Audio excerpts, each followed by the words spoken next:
Have you ever had one of those mornings where you open your eyes and it feels like you barely slept at all? You sit up, rub your eyes, maybe swing your legs over the side of the bed, and it hits you. That heaviness, that fog, that strange feeling like your body is running on empty, even if you went to bed early.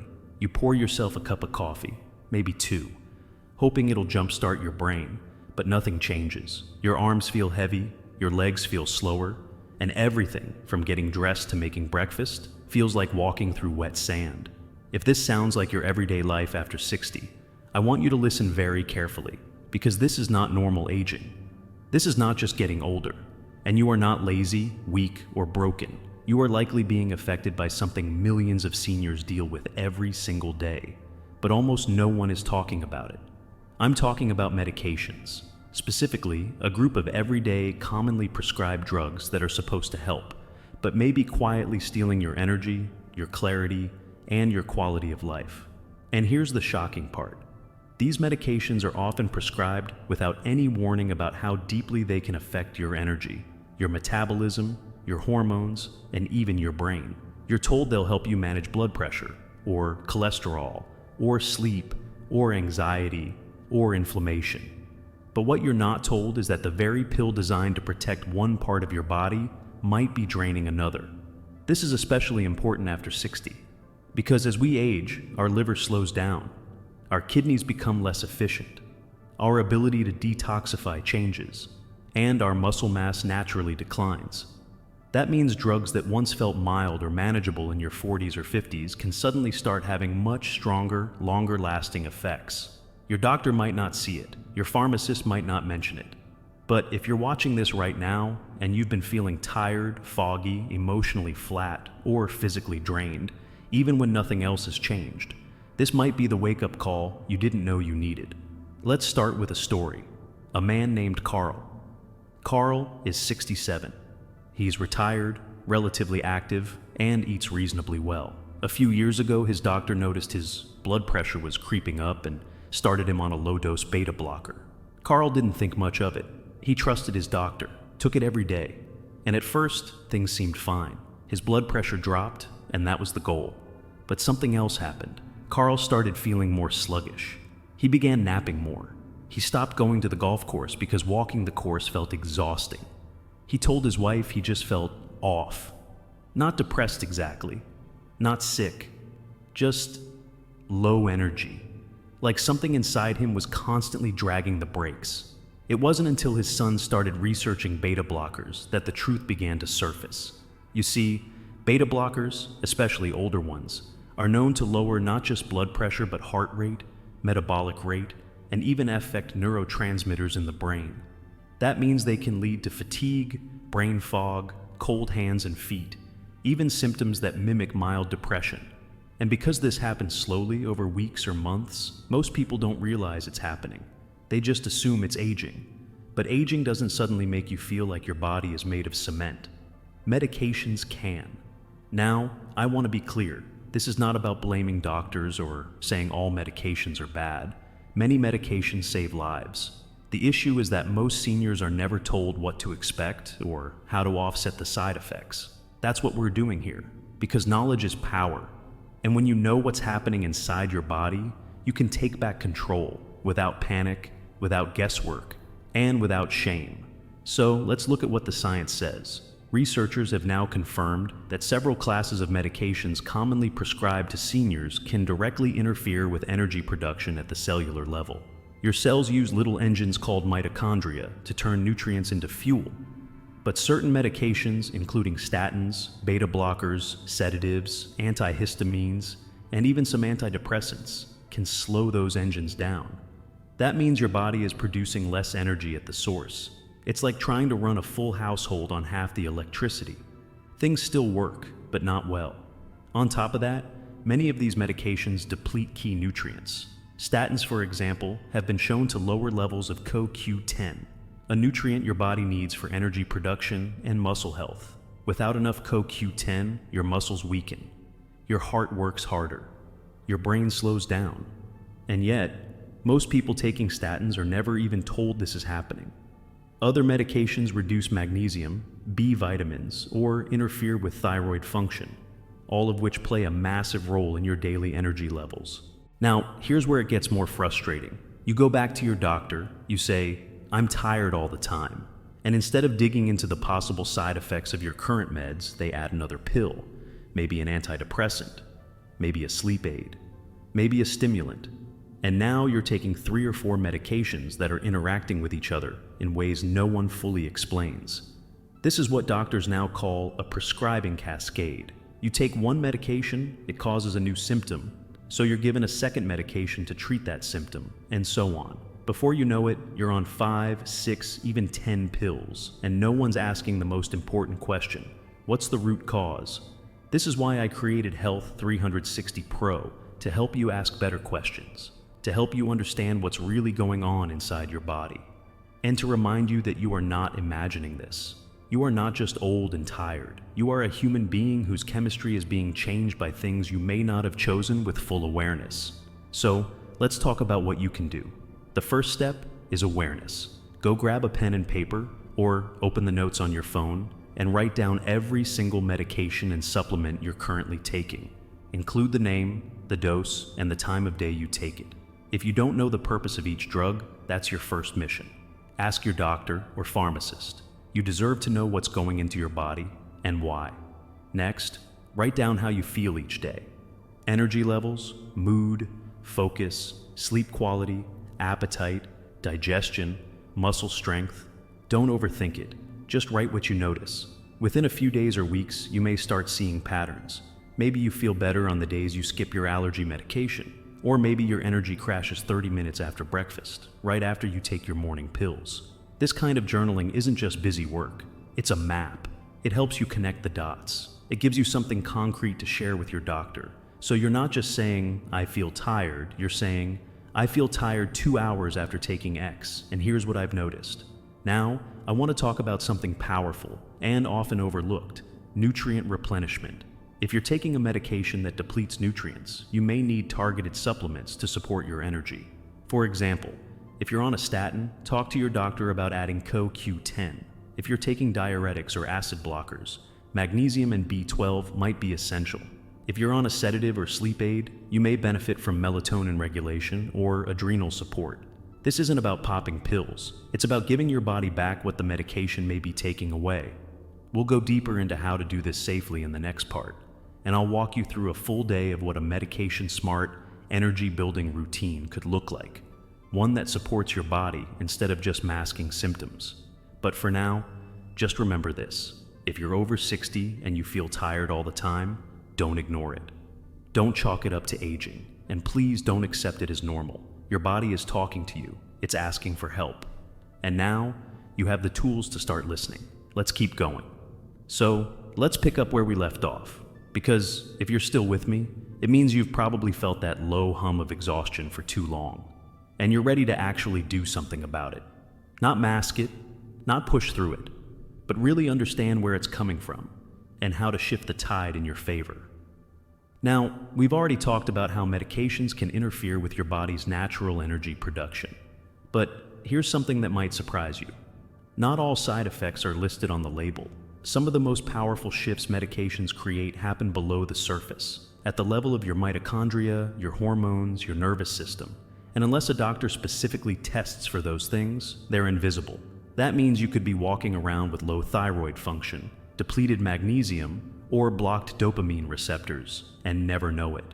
You're just told, "You're getting older," or "Try exercising more," or "Maybe it's in your head." But let me say this again because it's so important. Your body is not betraying you. It's responding to everything you put into it, including medications. And once you understand how that response works, you can begin to take your energy back. Step by step, naturally, safely, and with real results. Let's talk for a moment about your thyroid.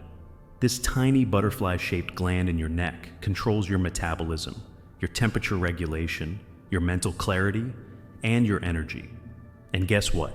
Several medications commonly prescribed to seniors, including statins, lithium, certain antidepressants, and even blood pressure meds, can interfere with thyroid hormone production or conversion. That means even if your lab tests are technically normal, you might still be living in a low thyroid state. Cold, tired, foggy, gaining weight, and feeling slower than you should. And unless someone's looking at the right markers, like free T3, reverse T3, and thyroid antibodies, it can be missed. I want you to understand something powerful here. Every system in your body is connected. You can't just treat your heart and ignore your thyroid. You can't lower cholesterol and ignore the fact that cholesterol is also needed to make hormones. You can't treat high blood pressure and ignore the energy crash that follows. That's why we need to stop thinking of the body as a bunch of separate parts and start treating it like the brilliant interconnected system it is. Let's say you've been on a blood pressure medication for years, maybe a beta blocker or a calcium channel blocker. You were told it would protect your heart, and in many cases that's true.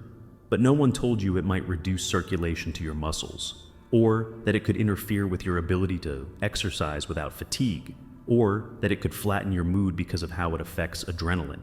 Now you're too tired to go for your morning walk.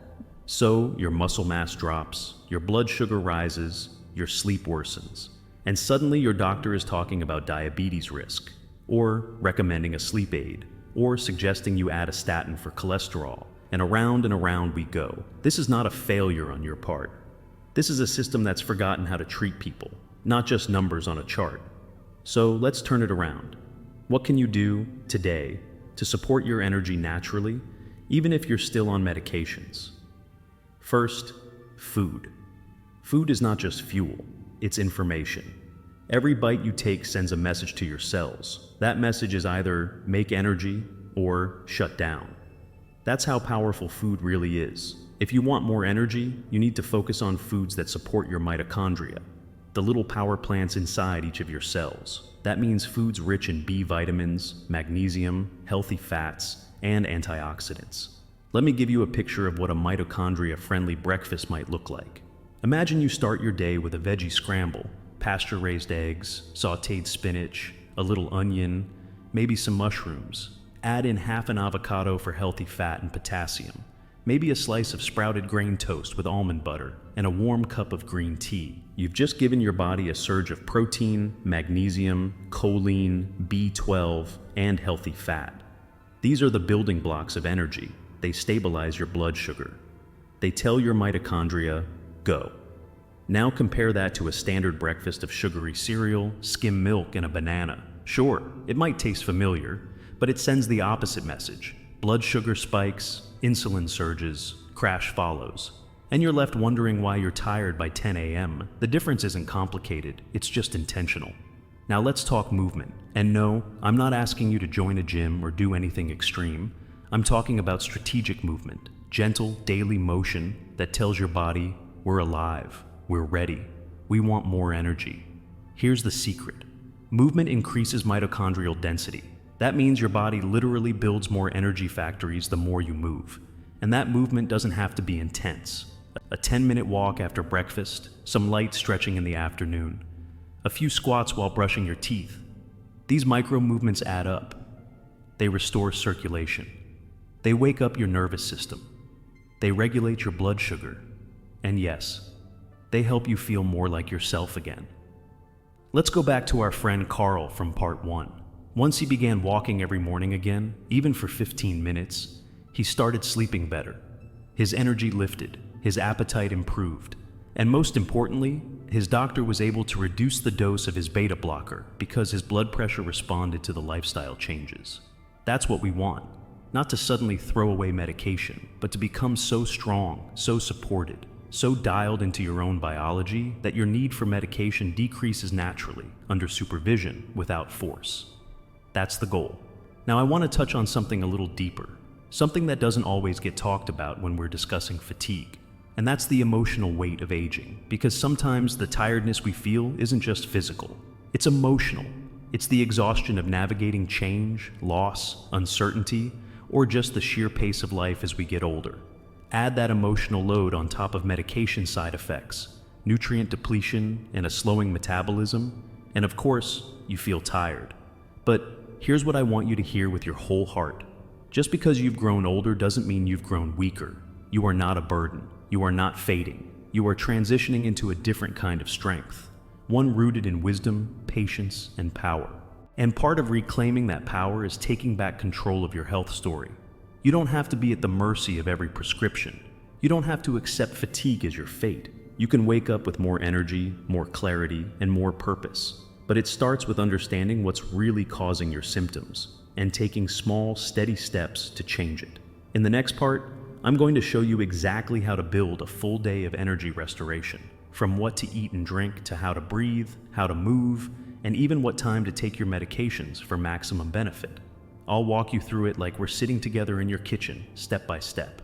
Because this isn't just about fixing tiredness, it's about rebuilding your vitality, and you deserve that. Let's keep going. Now that we've walked through the why you might feel so exhausted after 60, why your medications could be playing a bigger role than you were ever told, let's step fully into the how. How do we take everything you've just learned and actually apply it to your daily life? Not someday, not when it's convenient, but now, today, in a way that feels doable, sustainable, and honest. Let's start with something simple: your morning.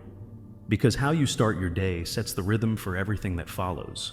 And for seniors, especially those on medication, your morning routine is not just a habit, it's medicine. The moment you wake up, your body is in a delicate hormonal state. Cortisol is rising, which gives you energy. Blood pressure is increasing slightly. Your organs are waking up. But if the first thing you do is take a medication that lowers your heart rate or interferes with your metabolism, without food, hydration, or movement to support it, you're starting the day in a deficit. So, here's what I want you to try. Before you take any medication, before you turn on the TV or check your phone, start with water. A full glass, maybe with a small pinch of sea salt or a squeeze of lemon. This rehydrates your cells, gently supports your adrenals, and gives your brain a message: we're nourishing you. Then move, just a little. Stretch your arms over your head. Roll your shoulders. Do 5 slow squats next to your bed. Movement first thing in the morning increases blood flow, reduces inflammation, and tells your mitochondria to wake up. It also helps your medication absorb more smoothly, especially blood pressure and thyroid medications, which are timing sensitive. Then comes food, ideally within an hour of waking. A balanced breakfast should include protein, healthy fat, and a little fiber. Think eggs with spinach, or Greek yogurt with chia seeds and berries, or oatmeal with walnuts and cinnamon. You're giving your body the raw materials it needs to produce energy naturally, so that the medications you take don't have to carry the full load. Now, let's say you're on a beta blocker, or a statin, or something for anxiety. You take it with your breakfast, as directed. Great, but don't stop there. Follow it up with a supplement strategy that supports what your medication may be depleting. If it's a statin, talk to your doctor about CoQ10. If it's a diuretic or acid reducer, magnesium and B12 might be critical. These are not trendy supplements. These are essential, scientifically backed tools that help restore balance. But even more important than supplements is rhythm. Your body loves rhythm. It's how your brain knows when to release hormones, when to digest food, when to repair tissues. But many seniors, especially those on multiple medications, live in a rhythm that's constantly being disrupted. Eating at different times, sleeping irregularly, taking meds haphazardly, and each of those little misalignments adds to the sense of fatigue. So build your day like a steady drumbeat. Wake up at the same time. Hydrate, move, eat, take medications as prescribed, but at the same time each day. Then walk, just 10 minutes after breakfast. Walking after meals improves blood sugar, enhances digestion, and helps your mitochondria adapt. It also gives your nervous system a signal of safety, and that sense of calm helps reduce the stress hormones that drain your energy. Around mid-morning, have a light snack if you need it, maybe some nuts, or a boiled egg, or a few slices of apple with almond butter. Keep your blood sugar steady, fuel your brain, and drink another glass of water. Lunch should be real food, not processed, not just crackers and cheese or a microwave tray. Build your plate around color, leafy greens, grilled salmon or chicken, a side of beans or quinoa, drizzle of olive oil, sprinkle of seeds. Think nutrients, not just calories. This is the fuel your cells are craving. And after lunch, rest. Not nap necessarily, unless you need it, but step away from stimulation. Close your eyes. Breathe. Even 10 minutes of stillness can reset your nervous system. Your brain needs moments of silence to integrate and recharge. That's not laziness, that's longevity. In the afternoon, move again. This could be a short walk, gentle yoga, gardening, dancing in the kitchen, whatever you enjoy. The key is movement with purpose. Movement that tells your body, I'm alive, I'm engaged, I want energy. Dinner should be light, earlier rather than later. Avoid heavy carbs and alcohol close to bedtime. Think soups, steamed veggies, a small piece of fish, some sautéed greens, maybe a piece of dark chocolate if that's your thing. Your digestion slows in the evening, and poor digestion is one of the most overlooked causes of poor sleep and morning fatigue. Which brings us to one of the most important pieces of this entire conversation: sleep. Because no matter how many supplements you take or how clean you eat, if you're not sleeping well, your body cannot generate energy. And here's the secret most people miss. Medications can wreck your sleep without making you feel sleepy. Some blood pressure drugs increase nighttime urination. Some pain meds reduce REM sleep. Some antidepressants disrupt melatonin. Even over-the-counter allergy medications can leave you feeling wired at night and foggy in the morning. So, if you're waking up tired despite sleeping 8 hours, you're not crazy. You're not broken. You might be sedated, but not truly rested. Fixing sleep after 60 requires two things: routine and regulation. Routine means going to bed at the same time each night, creating darkness, avoiding screens an hour before sleep, taking a hot shower to cool your core temperature, listening to calming music, or meditating. Regulation means supporting your sleep hormones, especially melatonin. You don't necessarily need to take melatonin supplements. You can support your body's natural production with light during the day, darkness at night, and gentle movement in the morning. If you're on medications that interfere with sleep, talk to your doctor about alternatives. You might not need to stop the medication completely. Sometimes it's about adjusting the timing, or switching brands, or changing the dose. You don't have to accept bad sleep as the price of being treated. And finally, let's talk about something a little bigger than food or meds or even fatigue itself. Let's talk about belief. Because when you've been tired for a long time, it's easy to stop believing in the possibility of feeling good again. It's easy to write it off, to settle, to shrink your expectations. But I want you to challenge that today. I want you to remember that your body is not stuck. It is still listening, still responding, still capable of regeneration. Even in your 60s, even in your 70s, even beyond, fatigue is not who you are. It is a signal, a request for change. And now you have the tools to answer that request. Start small. Start where you are. Track your medications. Adjust your meals. Move your body. Create rhythm. Support your mitochondria. Advocate for yourself. And most of all, believe. Because the best years of your life are not behind you. They are ahead of you. The energy you've been missing is not gone. It's just waiting for the right conditions to return. And now you know what those conditions are. So take the next step. Let today be the day your healing begins. Let this be the moment you stop accepting exhaustion as your normal and start reclaiming your vitality. Because you deserve to wake up with energy. You deserve to feel clear, steady, strong, and fully alive. And I believe with every part of me that you can. Let's keep going. This is Health 360 Pro, and your journey is just getting started.